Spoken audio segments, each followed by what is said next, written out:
नमस्कार दोस्तों, मैं यश कुमार संपट आप सभी लोगों का एकेडी गुरुकुल की करंट अफेयर सीरीज में हार्दिक स्वागत करता हूं। दोस्तों, आज का जो एपिसोड है उसके अंदर हम लोग सेकंड वीक ऑफ सितंबर के करंट अफेयर्स डिस्कस करेंगे। तो आइए डिस्कस करते हैं। सबसे पहला न्यूज निकल कर आता है वो banking and finance sector category से आता है। आरबीआई ने एक्सिस बैंक पर लगाया 25 लाख रुपए का जुर्माना। भारतीय रिजर्व बैंक यानी कि आरबीआई ने 1 सितंबर 2021 को अपने ग्राहक को जानिए यानी कि नो योर कस्टमर केवाईसी मानदंडों के कुछ प्रावधान का उल्लंघन करके लिए एक्सिस बैंक को 25 लाख रुपए का मुद्रित जुर्माना लगाया है। माना जाता है कि 2016 में जो आरबीआई ने एक एक्ट पारित किया था उसके हिसाब से एक्सिस बैंक ने काम नहीं किया है केवाईसी के ऊपर, इसके लिए उसको 25 लाख रुपए का जुर्माना लगाया जाता है। नेक्स्ट न्यूज निकल कर आती है वो मुख्य दिन से निकल कर आती है यानी कि इंपॉर्टेंट डेज से। राष्ट्रीय शिक्षक दिवस जो कि 5 सितंबर को मनाया जाता है। 5 सितंबर का दिन पूरे भारत में शिक्षक दिवस के रूप में मनाया जाता है। यह दिन हमारे देश के पूर्व राष्ट्रपति डॉक्टर सर्वपल्ली राधाकृष्णन के जन्मदिन को चिन्हित करने के लिए शिक्षक दिवस के रूप में मनाया जाता है।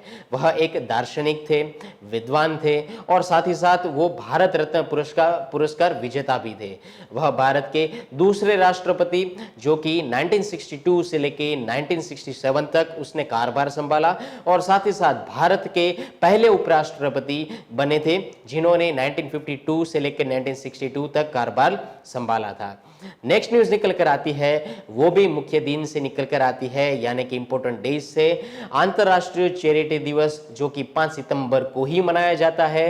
अंतरराष्ट्रीय चैरिटी दिवस which is called the international day of charity जो 5 सितंबर प्रतिवर्ष मनाया जाता है। इसे 2012 में संयुक्त राष्ट्र ने 5 सितंबर को कलकत्ता में हुए मदर टेरेसा के निधन की वर्षगांठ को चिन्हित करने के लिए अंतरराष्ट्रीय चैरिटी दिवस के रूप में घोषित किया था। मदर टेरेसा को 1979 में गरीबी और संकट जो शांति के लिए भी खतरा है, ये चीज यहां पर आपको याद रखनी होगी। गरीबी और संकट जो शांति के लिए भी खतरा है को दूर करने के लिए संघर्ष में किए गए कार्यों के लिए नोबेल शांति पुरस्कार मिला है। तो यहां पर यह चीज आपको याद रखनी होगी। नेक्स्ट न्यूज निकल कर आती है वो स्पोर्ट्स कैटेगरी से निकल कर आती है। यहां पर आप जिसकी फोटोज देख पा रहे हो वो है प्रवीण कुमार जी, बाद में है अवनी जी लेखारा जी, उसके बाद है मनीष नरवला जी और आर्चर हरविंदर सिंह जी। यहाँ पर प्रवीण कुमार जी ने मेंस हाई जंप में सिल्वर मेडल भारत को दिलवाया। वैसे ही अवनी लेखारा जी ने शूटर बनकर जो कि एक पहली भारतीय महिला है शूटिंग फील्ड के अंदर, उसने भारत के लिए 2 ब्रॉन्ज मेडल लाए थे। और साथ ही साथ 50 मीटर मिक्स्ड पिस्टल की जो फील्ड है उसमें मनीष नरवला जी ने भारत को गोल्ड मेडल दिलवाया और साथ ही साथ आर्चर हरविंदर सिंह जी ने भारत को ब्रॉन्ज मेडल दिलवाया। ये चीज यहां पर आपको याद रखनी है इन दी टोक्यो पैरालंपिक्स। आगे बढ़ते हैं। स्पोर्ट्स कैटेगरी से दूसरी न्यूज निकल कर आती है कि टोक्यो पैरालंपिक 2020 भारत को 19 पदकों के साथ 24वें स्थान पर यहां पर आपको देखने को मिल सकता है। भारत ने टोक्यो पैरालंपिक 2020 में अपना अभियान 19 पदकों के सर्वकालिक उच्च स्तर के साथ समाप्त किया, जिसमें 5 स्वर्ण यानी कि 5 गोल्ड मेडल, 8 सिल्वर मेडल और साथ ही साथ 6 ब्रॉन्ज मेडल के शामिल थे। यहां पर यह चीज आपको याद रखनी है, यह पैरालंपिक खेलों के एकल संस्करण में भारत के लिए सर्वश्रेष्ठ मेडलाटिली है। अगर बात करी जाए पूरे विश्व के जो सारे के सारे मेडल्स हैं तो भारत का उसमें 24वां स्थान आता है। भारत कुल 162 देशों में से ओवरऑल मेडलिटी को अगर गिना जाए तो भारत का 24वां स्थान आता है। नेक्स्ट न्यूज निकल कर आती है वो भी स्पोर्ट्स कैटेगरी से आती है। डूरंट कप का 130वां संस्करण कोलकाता में शुरू हुआ। डूरंट कप, जी हाँ, डूरंट कप का 130वां संस्करण जो कोलकाता में शुरू हुआ है कि विवेकानंद युवा भारती क्रिंगन में शुरू हुआ। पश्चिम बंगाल की जो सीएम है ममता बनर्जी जी ने गेंद को किक मारकर और साथ ही साथ इस टूर्नामेंट का उद्घाटन किया। एशिया के सबसे पुराने क्लब फुटबॉल टूर्नामेंट के इस संस्करण में 16 टीमें खेल रही है, जबकि 2 club East Bengal and Mohun Bagan भाग नहीं ले रहे हैं। तो ये चीज आपको यहाँ पर याद रखनी है। फाइनल मुकाबला रहेगा 3 अक्टूबर को होगा, तो ये चीज आपको यहां पर देखनी चाहिए। डूरंट कप का एक प्रतिष्ठित फुटबॉल टूर्नामेंट है। मैं आपको बता दूं कि डूरंट कप एक्चुअली है क्या। तो एक प्रतिष्ठित फुटबॉल टूर्नामेंट है। यह पहली बार 1888 में हिमाचल प्रदेश के डगसाई में आयोजित किया गया था। इस टूर्नामेंट का जो नाम था मोर्टिमर डुरंड के नाम पर रखा गया है। वह भारत के प्रभारी तत्कालीन विदेश सचिव थे। दूसरी न्यूज निकल कर आती है वो अपॉइंटमेंट से निकल कर आती है। पंकज कुमार सिंह ने बीएसएफ के नए डीजी को पदभार संभाला है। राजस्थान कैडर के 1988 बैच के आईपीएस अधिकारी पंकज कुमार सिंह जी ने सीमा सुरक्षा बल यानी कि बॉर्डर सिक्योरिटी फोर्स के नए महानिदेशक यानी कि डीजी के रूप में कार्यभार संभाला है। इससे पहले वह दिल्ली के बीएसएफ मुख्यालय में विशेष डीजी के रूप में कार्यरत थे। इसके अलावा तमिलनाडु कैडर के 1988 बैच के आईपीएस अधिकारी संजय अरोड़ा ने भारत तिब्बत सीमा पुलिस के नए महानिदेशक के रूप में पदभार संभाला है। तो यहाँ पर अपॉइंटमेंट्स की कैटेगरी में ये चीज़ आपको याद रखनी है। नेक्स्ट न्यूज़ निकल कर आती है वो आती है अपॉइंटमेंट से ही। पीपी के रामाचार्युलू बने राज्यसभा महासचिव। जी हाँ, राज्यसभा के सभापति एम वेंकैया नायडू ने डॉक्टर पीपी के रामाचार्युली जो 2018 में राज्यसभा सचिवालय में सचिव है को महासचिव नियुक्त किया है। वह देश दीपक वर्मा का स्थान लेंगे, जिन्होंने 4 साल तक शीर्ष पद पर रहने के बाद महासचिव के पद पे से इस्तीफा दे दिया था।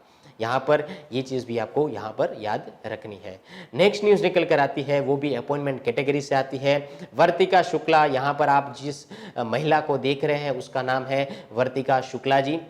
वर्तिका शुक्ला जी बनी इंजीनियर्स इंडिया लिमिटेड की पहली महिला सीएमडी। वर्तिका शुक्ला जी ने हाल ही में सार्वजनिक क्षेत्र में उद्यम इंजीनियर्स इंडिया लिमिटेड की पहली महिला अध्यक्ष और प्रबंधन निर्देशक के रूप में कार्यभार संभाला, जिन्होंने जैव ईंधन, कोयला गैसीकरण जैसे कई सारे ईंधनों के बारे में कामकाज किया और इस कंपनी के साथ ही साथ उसने इस कार्यक्रम को नेतृत्व भी किया था।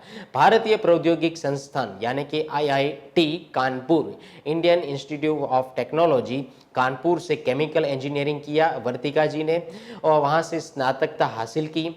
शुक्ला जी ने 1988 में EIL में शामिल हुए अनेक पास रिफाइनिंग के बारे में बातचीत करी, गैस प्रसंस्करण के बारे में बातचीत करी, पेट्रोकेमिकल्स और साथ ही साथ ऐसे ही तरीके के जो पेट्रो पदार्थ आते हैं उस परिसरों की डिजाइन भी करी थी। इंजीनियरिंग और कार्यान्वयन सहित व्यापक परामर्श अनुभव है। यहाँ पर ये चीज़ आपको याद रखनी है। नेक्स्ट न्यूज़ निकल कर आती है वो अपॉइंटमेंट से निकल कर आती है। इक्विटास बैंक ने रानी रामपाल और स्मृति मंधाना को बनाया अपना brand ambassador. Equitas small finance bank है, ESFB जिसको कहा जाता है, ने भारतीय महिला हॉकी खिलाड़ी रानी रामपाल और साथ ही साथ क्रिकेटर स्मृति मंधाना को कंपनी का एक ब्रांड एम्बेसडर बनाया है। यह घोषणा 5 सितंबर 2021 को ESFB की 5वीं वर्षगांठ के दौरान की गई थी। रामपाल के नाम राष्ट्रीय हॉकी टीम में खेलने वाले सबसे कम उम्र के खिलाड़ी होने का रिकॉर्ड है। साथ ही साथ जबकि मंधाना को भारतीय क्रिकेट कंट्रोल बोर्ड BCCI द्वारा सर्वश्रेष्ठ महिला अंतर्राष्ट्रीय क्रिकेटर के रूप में सम्मानियता दी गई है। नेक्स्ट न्यूज़ निकल कर आती है वो अवार्ड्स एंड ऑनर से निकल कर आती है। यहाँ पर आप जिसकी फोटो देख पा रहे हो वे हैं हमारे राष्ट्रपति रामनाथ कोविंद जी। राष्ट्रपति रामनाथ कोविंद जी ने बेहतरीन शिक्षकों के लिए प्रदान किए राष्ट्रीय पुरस्कार 2021, राष्ट्रीय शिक्षक पुरस्कार 2021 राष्ट्रीय रामनाथ कोविंद जी द्वारा 5 सितंबर 2021 को सम्मानित किया गया। राष्ट्रपति कोविंद ने देश के 44 बेहतरीन शिक्षकों को उनके समर्पित योगदान के लिए पुरस्कार दिए। यह पुरस्कार उन लोगों को दिया जाता है जो छात्रों के लिए शिक्षा की गुणवत्ता में सुधार करते हैं, साथ ही साथ उनके जीवन में प्रेरित और समृद्ध भी करते हैं। यह पुरस्कार एकलव्य मेडल अवश्य विद्यालय EMRS छत्तीसगढ़ के प्रमोद कुमार शुक्ला को भी प्रदान किया गया। जनजातीय मामलों के मंत्रालय के तहत स्थापित EMRS के लिए यह लगातार दूसरा पुरस्कार माना जाता है। नेक्स्ट न्यूज निकल कर आती है, वो भी अवार्ड्स एंड ऑनर से निकल कर आती है। नमिता गोखले को 7वें Yamin Hazarika woman of substance award से किया गया सम्मानित। लेखिका नमिता गोखले को 7वें Yamin Hazarika woman of substance award के लिए चुना गया है। उन्हें हाल ही में एक आभासी समारोह में सम्मानित किया गया। साथ ही साथ वह जयपुर लिटरेचर फेस्टिवल की संस्थापक रहे थे। साथ ही साथ वो सह निर्देशक भी रहे थे। गोखले हिमालयन इकोज और Kumaon festival of literature and the arts का भी उल्लेख करती है।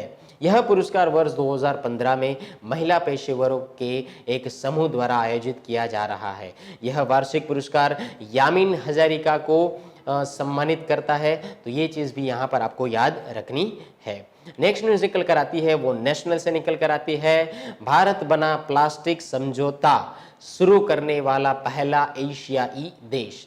प्लास्टिक के लिए सर्कुलर सिस्टम को बढ़ावा देने के लिए और साथ ही साथ इस प्लेटफॉर्म को एंकरेज करने के लिए ये प्लेटफॉर्म लॉन्च किया गया है। यहाँ पर ये चीज़ आपको याद रखनी है। साथ ही साथ CIA यानी कि भारतीय उद्योग परिसंघ द्वारा आयोजित किया गया था और ये जो आयोजित किया गया था वो 16वें सस्टेनेबिलिटी समिट में भारत में ब्रिटिश उच्चायुक्त अलेक्जेंडर एलिक्स द्वारा 3 सितंबर 2021 को इंडिया प्लास्टिक पैक्ट प्लेटफॉर्म के साथ साथ उसको लॉन्च किया गया था। नया platform India plastic pact world wide fund for के लिए एक ग्रेटफुल प्रोडक्ट हो सकता है। तो ये चीज़ आपको यहाँ पर याद रखनी है। नेक्स्ट न्यूज़ निकल कर आती है, वो भी नेशनल से निकल कर आती है। प्रधानमंत्री मोदी जी ने किए शिक्षक पर्व 2021 का उद्घाटन। प्रधानमंत्री नरेंद्र मोदी ने शिक्षक पर्व 2021 का उद्घाटन किया। साथ ही साथ उन्होंने एक वीडियो कॉन्फ्रेंस के माध्यम से उद्घाटन सम्मेलन में संबोधित किया। शिक्षक पर्व 2021 को क्वालिटी एंड सस्टेनेबिलिटी स्कूल्स, उसका यही एक मुख्य उद्देश्य था कि भाई स्कूल्स जो है वो लर्न करें, सस्टेनेबल लर्निंग करें। इस तरीके के जो कार्यक्रम है वो भारत देश के हर एक स्कूल में से निकल कर आए।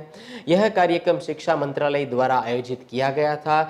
यह 7 से 17 सितंबर 2021 तक मनाया जाएगा। तो अभी भी चल ही रहा है।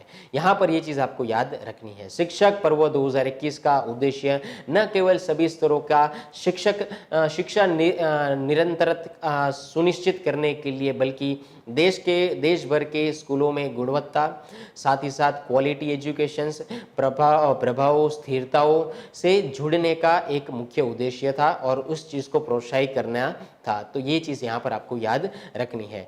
नेक्स्ट न्यूज़ निकल कर आती है, वो डिफेंस सेक्टर से निकल कर आती है। डिफेंस एक्सपो 2022 की मेज़बानी करेगा गुजरात। तो ये चीज़ आपको यहाँ पर नोट डाउन करनी है। अगला डिफेंस एक्सपो जो कि होगा गुजरात के अंदर 2022 में गुजरात द्वारा आयोजित किया जाएगा। मुख्यमंत्री विजयभाई रूपाणी ने इसकी घोषणा की है।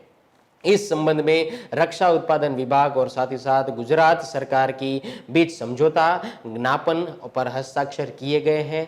इस द्विवार्षिक कार्यक्रम में लगभग 100 देशों के भाग लेने की उम्मीद जारी है। डिफेंस एक्सपो 2022 अगले साल 10 से 13 मार्च तक गांधीनगर में आयोजित किया जाएगा। डिफेंस एक्सपो 2022 का उद्देश्य मेक इन इंडिया से दुनिया के लिए एक आगे बढ़ना था। तो ये चीज़ आपको यहाँ पर याद रखनी है। नेक्स्ट न्यूज़ निकल कर आती है, वो भी डिफेंस सेक्टर से निकल कर आती है। सिंगापुर भारत समुद्री द्विपक्षीय अभ्यास सिम्बैक्स 2021 के 28वें संस्करण पर हुआ समापन। यहाँ पर ये चीज़ आपको याद रखनी है क्योंकि सिंगापुर और भारत के बीच में जो एक्सरसाइज होती है उसका नाम है सिम्बैक्स। ठीक है, तो 2021 में जो एक्सरसाइज रहेगी उसका नाम है सिम्बैक्स, जो सिंगापुर और भारत में 2 से लेकर 4 सितंबर तक हुई है 2021 के अंदर। साथ ही साथ सिम्बैक्स 2021 वार्षिक द्विपक्षीय समुद्री अभ्यास सिंगापुर गणराज्य नौसेना यानी कि RSN द्वारा दक्षिण के दक्षिणी किनारे पर आयोजित किया गया था। भारतीय नौसेना का प्रतिनिधित्व guided missile destroyer INS Ranvijay द्वारा एक जहाज से चलने वाले हेलीकॉप्टर ASW कॉर्बेट INS क्लिप्टन and guided missile corvette INS Kora और एक P-8I long range maritime patrol aircraft के साथ किया गया था। तो ये चीज़ आपको यहाँ पर याद रखनी है। नेक्स्ट न्यूज़ निकल कर आती है, वो भी डिफेंस सेक्टर से निकल कर आती है। भारत और ऑस्ट्रेलिया के बीच आरंभ हुआ नौसेना अभ्यास which is called the OC index. तो ऑस्ट्रेलिया और भारत के बीच में जो एक्सरसाइज होती है उसका नाम है OC इंडेक्स। भारतीय नौसेना और रॉयल ऑस्ट्रेलियाई नौसेना के बीच द्विपक्षीय नौसेना अभ्यास OC इंडेक्स का चौथा संस्करण 6 सितंबर 2021 से शुरू हो गया है और 10 सितंबर 2021 तक चलेगा। भारतीय नौसेना कार्य समूह में INS शिवालिक और INS कदमत शामिल है।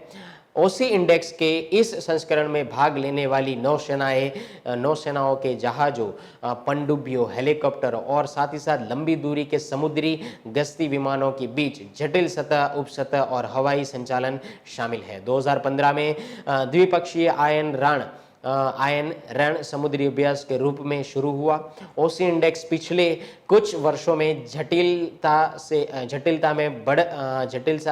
आगे बढ़ता है और 2019 में बंगाल की खाड़ी में आयोजित अभ्यास के तीसरे संस्करण में पहली बार पनडुब्बी रोधी अभ्यास शामिल किया गया है। यहाँ पर ये चीज़ भी आपको याद रखनी है। नेक्स्ट न्यूज़ निकल कर आती है, वो भी डिफेंस सेक्टर से ही आती है। वायुसेना प्रमुख, जिसका आप यहाँ पे फोटो देख पा रहे हैं, वो हमारे हैं वायुसेना के प्रमुख हैं, जिसका नाम वायुसेना प्रमुख ने हवाई में प्रशांत वायुसेना प्रमुख संगोष्ठी 2021 में लिया भाग। Air chief marshal RKS Bhadauria ने हवाई में जॉइंट वेल्स एयरक्राफ्ट के हिसाब से उसने एक्सरसाइज जारी करी है, प्रमुख संगोष्ठी 2021 की बात करी है और enduring corporation towards religion stability की भी बात करी है, जो भारत और अमेरिका, ऑस्ट्रेलिया, जापान और कई अन्य समान विचारधारा वाले देश एक स्वतंत्र, खुला और समावेशी हिंदू प्रशांत के रूप में किया जाएगा। नेक्स्ट न्यूज़ निकल कर आती है, वो भी डिफेंस सेक्टर से ही आती है। राष्ट्रपति ने भारतीय नौसेना के विमानन विंग को प्रतिष्ठित एक प्रेसिडेंट कलर अवार्ड से सम्मानित किया गया है। राष्ट्रपति रामनाथ कोविंद जी ने गोवा के पंजिल में स्थित INS हंसा बेस पर आयोजित किया गया था। तो ये चीज़ें यहाँ पर याद रखनी है। 27 मई 1951 को भारत के तत्कालीन राष्ट्रपति डॉक्टर राजेंद्र प्रसाद द्वारा राष्ट्रपति के रंग से सम्मानित होने वाली भारतीय सशस्त्र बलों में भारतीय नौसेना पहली थी। ये चीज़ भी आपको यहाँ पर याद रखनी है। नेक्स्ट न्यूज़ निकल कर आती है, वो साइंस एंड टेक्नोलॉजी से आती है। IIT हैदराबाद में शुरू हुआ भारत का पहला जैव ईंट आधारित भवन। कृषि क्षेत्र में आगे बढ़ने वाले जो IIT मद्रास, IIT हैदराबाद है, उन्होंने एक ऐसा घर बनाया है, ऐसा गार्ड बनाया है जो कि एक कैबिनेट के तौर पर सामने आता है। So it is all about to build the development which is helpful in the environment. Next news निकल कर आती है, वो ओबिचुरी से निकल कर आती है। वरिष्ठ पत्रकार और राज्यसभा के पूर्व सांसद चंदन मित्रा का निधन हुआ। पूर्व राज्यसभा के वो सांसद थे और वरिष्ठ पत्रकार भी थे, जिसका नाम है चंदन मित्रा। तो ये चीज़ आपको यहाँ पर याद रखनी है। नेक्स्ट न्यूज़ निकल कर आती है, वो मिसेलेनियस से आती है। लद्दाख ने हिम तेंदुओं को राज्य पशु, काली गर्दन वाली क्रेन को राज्य पक्षी घोषित किया है। तो यहाँ पर आप उसकी फोटो देख सकते हैं। नेक्स्ट न्यूज़ निकल कर आती है, वो मिसेलेनियस से आती है। PM मोदी ने 125 रुपए के सिक्के का अनावरण किया है। तो यहाँ पर आप उसकी फोटो देख सकते हैं। जुलाई 1966 में प्रभुपाद ने इंटरनेशनल सोसाइटी के रूप में काम किया था। तो ये चीज़ आपको यहाँ पर याद रखनी है। सो आई एम श्योर ये वीडियो आप लोगों को अच्छा लगा होगा। अभी तक आप लोगों ने इस चैनल यानी कि IIKD गुरुकुल चैनल को सब्सक्राइब नहीं किया है तो इस चैनल को आज ही सब्सक्राइब कर लीजिए और रेगुलर अपडेट्स के लिए बेल आइकन पर क्लिक कीजिए। सो दोस्तों, तब मिलते हैं नेक्स्ट एपिसोड में। तब तक के लिए जय हिंद, जय भारत। हाय, मैं Shilpa Maurya. I am sure आपको हमारा वीडियो ज़रूर पसंद आया होगा। सो वीडियो को लाइक शेयर ज़रूर करें। फर्दर अपडेट्स के लिए चैनल को सब्सक्राइब करना ना भूलें एंड फर्दर नोटिफिकेशन के लिए बेल आइकन को प्रेस करें। जय हिंद।